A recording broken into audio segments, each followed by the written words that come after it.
السلام علیکم، welcome to my channel کہانی جکشن۔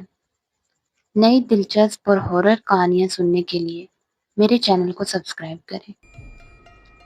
وہ اپنی سہیلیوں کے امراء دور سے آتی ہوئی دکھائی دے رہی تھی، کالج یونیفارم میں ملبوس، کتابیں سینے سے لگائے، بیگ کاندھے پر لٹکائے، ہنستی مسکراتی۔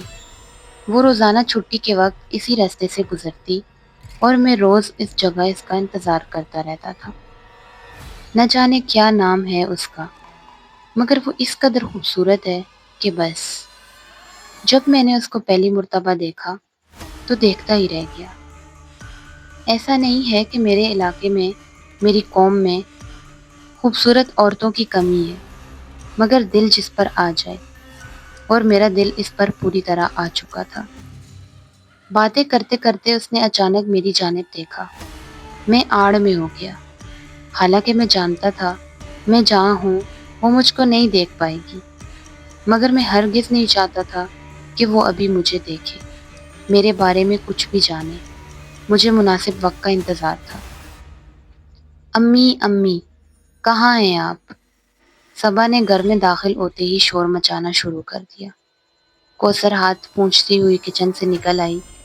آ گئی میری بیٹی؟ جی ہاں، اب جلدی سے کھانا نکالیں، مجھے سخت بھوک لگی ہوئی ہے۔ امی، رات کو میری دوست فرح کی سالگرہ ہے۔ صبا نے کھانے کی میز پر اطلاع دی۔ صبا، میں نے تمہیں پہلے بھی بتایا تھا کہ تمہارے ابو تمہارا روز روز گھر سے نکلنا پسند نہیں کرتے ہیں۔ ابھی 2 دن پہلے تو تمہارا سارا گروپ شاپنگ کرنے نکلا ہوا تھا۔ کوثر نے کہا۔ کیا امی؟ صبا نے حسب معمول منہ بنا لیا۔ سب لڑکیاں ہی ہیں، ساتھ جائیں گے، ساتھ آ جائیں گے۔ میں کچھ نہیں جانتی، کوثر نے صفائی میں کہا۔ اپنے ابو سے خود اجازت لے لینا، ان کو تمہارا نہ تو روز روز باہر جانا پسند ہے، نہ اتنی رات کو گھر واپس آنا۔ ابو جی، میرے پیارے ابو جی۔ صبا پیچھے سے آ کر ان کے گلے سے لٹک گئی۔ اشفاق صاحب نے اخبار سے سر اٹھا کر اس کو دیکھا۔ جی، کوئی نئی فرمائش؟ ابو جی۔ او ہو میرے پیارے ابو، اصل میں آج میری دوست فرح، وہی فرح یہاں آگے ہی تو رہتی ہے، صبا نے وضاحت کی۔ آج اس کی سالگرہ ہے، ہم سب فرینڈز انوائٹڈ ہیں۔ یہ بات ہے، اشفاق صاحب گویا ہوئے۔ جی، تو آپ سے جانے کی پرمیشن چاہیے، اور تھوڑے سے پیسے گفٹ کے لیے، یعنی 1000 روپے بس۔ صبا نے بات ختم کی۔ اشفاق صاحب کوثر پر تو خوب گرجتے برستے تھے، مگر اکلوتی بیٹی کی ضد کے آگے ہار جاتے تھے۔ ایسا ہمیشہ ہی ہوتا تھا۔ چلو ٹھیک ہے بیٹا، مگر جلدی واپس آ جانا، حالات بالکل ٹھیک نہیں ہے، خاص طور پر جوان لڑکیوں کے لیے۔ آخری جملہ انہوں نے اپنے دل میں کہا تھا۔ میں بے چینی سے شام کا انتظار کر رہا تھا۔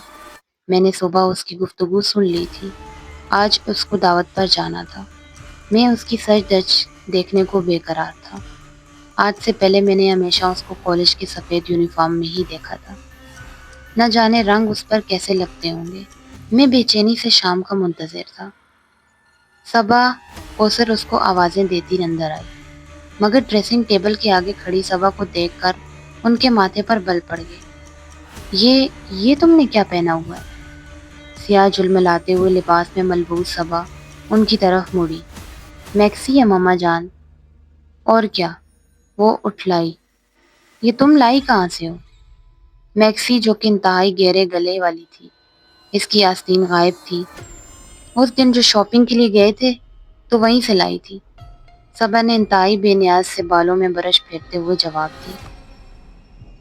تم یہ بیہودہ کپڑے پہن کر ہرگز گھر سے باہر نہیں نکلو گی، اگر تمہارے ابو نے دیکھ لیا تو۔ پلیز امی، ہر وقت ابو کا ڈراؤ نہ دیا کریں، اس نے ماں کی بات کاٹ دی۔ اب دونوں کے پرانے خیالات کی وجہ سے میں اپنے شوق بھی پورے نہ کروں، سب لڑکیاں ایسے ہی کپڑے پہن رہی ہیں۔ صبا اپنی دوستوں کے ساتھ گھر سے نکل گئی، اور اس کی کسی دوست نے بھی اس طرح کے کپڑے نہیں پہنے ہوئے تھے۔ سب عام شلوار قمیض میں ملبوس تھی۔ کوثر ماتھے پر بل ڈالے اسے گھورتی رہ گئی، مگر ان کے بس میں کچھ نہیں تھا۔ صبا ان کی اکلوتی اولاد تھی، لاڈ پیار نے اس کو بے حد بگاڑ دیا تھا، اور یہ انہی کی بے جاں امانت تھی جس کی وجہ سے اشفاق صاحب بھی اس کو کچھ کہتے ہوئے گھبراتے تھے۔ اپنا سارا غصہ وہ کوثر پر نکالا کرتے تھے۔ شکر ہے اس وقت وہ گھر پر نہیں تھے، ورنہ نہ جانے کیا ہوتا۔ کاش صبح جلدی گھر آ جائے اور اشفاق صاحب کی نظر پڑنے سے پہلے کپڑے بدل لے۔ کوثر نے دل میں دعا کی۔ کوثر کی دعا آج قبول نہ ہوئی۔ صبح نہ صرف بہت دیر سے لوٹی بلکہ دروازہ بھی اشفاق صاحب نے ہی کھولا تھا۔ صبح کو دیکھ کر مارے رنج کے وہ کچھ بول ہی نہ سکے۔ صبح کو تو کوئی لحاظ ہی نہ تھا۔ ابو جانی سوری، میں لیٹ ہو گئی بول کر وہ بھاگتی ہوئی کمرے میں چلی گئی۔ کوثر دل میں ڈر رہی تھی کہ نہ جانے کتنی جھاڑ پڑنے والی ہے، مگر خلاف توقع اشفاق صاحب بالکل خاموش تھے۔ کوثر، جتنی جلدی ہو سکے صبح کے لیے کوئی رشتہ تلاش کرو۔ صبح ناشتے کے دوران انہوں نے کہا، میں جلد از جلد اس کے فرض سے سبکدوش ہونا چاہتا ہوں۔ وہ تو اپنی بات کہہ کر آفس روانہ ہو گئے، مگر کوثر دیر تک سوچتی رہی۔ ایسا نہیں تھا کہ حسین و کم عمر صبا کے لیے رشتوں کی کمی تھی، مگر وہ مڈل کلاس تھے۔ صبا جتنی حسین تھی اس سے کئی اونچے اس کے خیالات تھے۔ وہ اکثر اوقات ماں کو بتاتی رہتی تھی کہ وہ بہت امیر، پڑھے لکھے اور بے حد ہینڈسم لڑکے سے شادی کرے گی، اور اگر لڑکے میں ان میں سے کوئی بھی ایک خوبی بھی کم ہوئی تو پھر وہ ہرگز حامی نہیں بھرے گی۔ کوثر جانتی تھی کہ صبا ایسی ہی ہے، بے حد ضدی اور ہر دھرم۔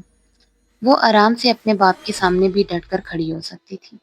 کیا ہوگا، کیسے ہوگا، کہاں سے آئے گا ایسا مکمل رشتہ؟ مختلف سوالوں نے اسے گھیر لیا۔ جب سے صبا کو اس دن تیار سیاہ لباس میں جھلملاتے دیکھا تھا، میرا دل قابو میں نہیں تھا۔ میں نے اپنے گھر والوں سے اس کے لیے بات کی۔ ہمارے یہاں باہر رشتے نہیں کیے جاتے تھے، مگر میری ضد، میری محبت کے آگے سب ہار گئے اور مجھے اجازت دے دی۔ اب میں شدت سے اس وقت کا انتظار کر رہا تھا جب میں اپنی محبت کو اصل میں پالوں۔ صبا، دروازے کو داڑھ سے کھول کر کوثر اندر داخل ہوئی۔ تم کو کوئی احساس ہے؟ اف، کیا ہے امی؟ کیا پرابلم ہو گئی ہے اب؟ وہ بدتمیزی سے گویا ہوئی۔ پرابلم؟ تم کو نہیں پتا تمہارے ابو کی طبیعت کتنی خراب ہے؟ اور یہ دونوں وقت مل رہے ہیں، مغرب کی اذانیں ہو رہی ہیں، تم نے کتنی تیز گانے لگائے ہوئے ہیں۔ اف امی، ابو کو بخار ہی تو ہے، ٹھیک ہو جائے گا۔ اس نے بے نیازی دکھائی۔ اور یہ آج آپ کو مولانی بننے کا خیال کیوں آ گیا؟ صبا، کوثر کچھ بول ہی نہ سکی۔ تم کس قدر بدتمیز ہو گئی ہو؟ امی پلیز، بور نہ کریں، جائیں ابو کے پاس جا کر بیٹھیں، وہ بیمار ہیں، بقول آپ کے۔ آخری جملہ صبا نے آہستہ سے کہا، مگر کوثر نے سن لیا۔ خدا ہی تمہیں ہدایت دے۔ کوثر کمرے سے نکل گئی۔ صبا نے میوزک آہستہ نہیں کیا۔ یہ کیا ہے؟ کوثر کچھ بول ہی نہ سکی۔ گہری سرخ ساڑی میں ملبوس صبا، بال کھلے، سرخ لپسٹک لگائے، پری لگ رہی تھی۔ کیسی لگ رہی ہوں؟ اس نے دانت چائی۔ واہیات، انہوں نے جل کر کہا۔ سارا خاندان وہاں جمع ہوگا، کیا کہیں گے سب؟ اور ہمارا ایسا ماحول، اور پھر اس طرح سارا پیٹ نظر آ رہا ہے۔ مجھے کسی کی پرواہ نہیں ہے، صبا نے ٹھنک کر کہا۔ اگر ساڑی نہیں باندھنے دیں گے تو میں جاؤں گی ہی نہیں۔ نہ جاؤ، زیادہ بہتر ہے، کوثر نے جل کر کہا۔ اس ہولیے میں تمہیں لے جا کر باتیں سننے سے بہتر ہے کہ تم گھر پر ہی رہو۔ تمہارے ابو تو میری جان ہی نکال لیں گے، پہلے ہی وہ تمہاری حرکتوں پر ناراض رہتے ہیں۔ امی ایک بات کہوں، مجھے لگنے لگا ہے آپ مجھ سے جلتی ہیں۔ میں اس قدر حسین، لمبی، گوری، ہر کوئی کہنے لگا ہے کہ میں آپ دونوں کی اولاد نہیں لگتی، جبھی آپ بہانے سے مجھ کو تیار ہونے سے روکنے لگی۔ صبا مذاق ہرگز نہیں کر رہی تھی۔ کوثر آنکھیں پھاڑے اس کو دیکھتی رہ گئی۔ اس سے کوئی جواب تک نہ بن پڑا۔ صبا اس حد پر آ چکی تھی، ان کو اندازہ نہیں تھا۔ اپنے شدید حسن کے احساس نے اس کو جیسے بانس پر چڑھا دیا تھا۔ کوثر اور اشفاق اس دن واقعی میں صبا کو گھر پر چھوڑ گئے۔ کوثر نے تو اس سے بات تک نہ کی، بس آہستگی سے دروازہ بند کرنے کا کہہ دیا۔ صبا جیسے غصے میں آگ بگولا ہو رہی تھی۔ اس کے خوبصورت رخسار اس کی ساڑی کے ہم رنگ ہو رہے تھے۔ خاندان کی اس شادی کا وہ کب سے انتظار کر رہی تھی۔ آخر ایسا کیا ہے ان کپڑوں میں؟ ٹی وی پر، فلموں میں ساری لڑکیاں اس طرح کے کپڑے پہنتی ہیں، ان کی مائیں تو ان کو کچھ نہیں کہتی ہیں۔ امی سچ میں مجھ سے جلنے لگی ہے۔ کم عمر دماغ کی رسائی بس یہیں تک تھی۔ وہ پیر پٹکتے ہوئے آئینے کے سامنے آ کھڑی ہوئی۔ اپنے عکس پر نظر پڑتے ہی جیسے اس کا سارا غصہ ہوا ہو گیا۔ لال سرخ ساڑی، سلیو لیس بلاؤز جس میں سے آدھا پیٹ چمک رہا تھا، کالے گنے بال شانوں پر بکھرے ہوئے تھے، گہری سرخ لپسٹک، اس سے اپنے ہی اوپر سے نظر نہ ہٹائی گئی۔ امی ابو کو تو رات دیر ہو جائے گی آتے آتے۔ وہ سوچنے لگی، کیا کروں؟ چلو فرح کی طرف چلتی ہوں، آخر اتنی محنت سے تیار ہوئی ہوں، کسی سے تو داد وصول کروں۔ ڈھیر سارا پرفیوم اپنے اوپر اسپرے کر کے وہ اس ہولیے میں باہر نکل آئی۔ میری سانسوں نے کسی تیز ترین خوشبو کو محسوس کر لیا اور میری آنکھیں پوری کھل گئی۔ میں نے سامنے دیکھا، وہ بالکل وہی اکیلی، تنہا، اٹھلا کر چلتی آئی۔ میں نے سامنے دیکھا، وہ بالکل تنہا آ رہی تھی۔ لمبے کھلے بال، کھلا آسمان، ستاروں تلے تیز خوشبو، سرخ رنگ۔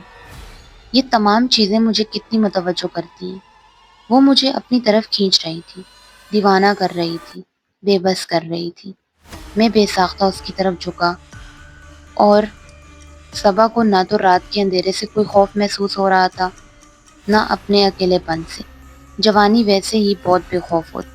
چند گلیوں کے پار ہی تو فرح کا گھر ہے، اس نے سوچا تھا۔ امی ابو کے آنے سے پہلے ہی لوٹ آؤں گی، اور اگر دیر ہو بھی گئی تو میری بلا سے، آخر کیوں چھوڑ کر گئے ہیں مجھے؟ بدتمیزی سے سوچتے ہوئے اچانک اس کی نظر رستے میں پڑتے پرانے برگد کے درخت پر پڑ گئی اور اس کے گلے سے بھیانک چیخ برآمد ہوئی۔ میں نے اس کو آرام سے چند لمحوں میں اوپر کھینچ لیا۔ اس کے ساتھ کوئی رکاوٹ، کوئی اثار نہ تھا جو مجھے روک سکتا۔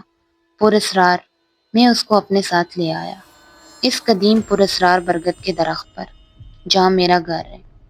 اس کی ہر شاخ پر کوئی نہ کوئی آباد ہے، میرے خاندان کا، میری قوم کا۔ اب آپ سمجھے نا میں کون ہوں۔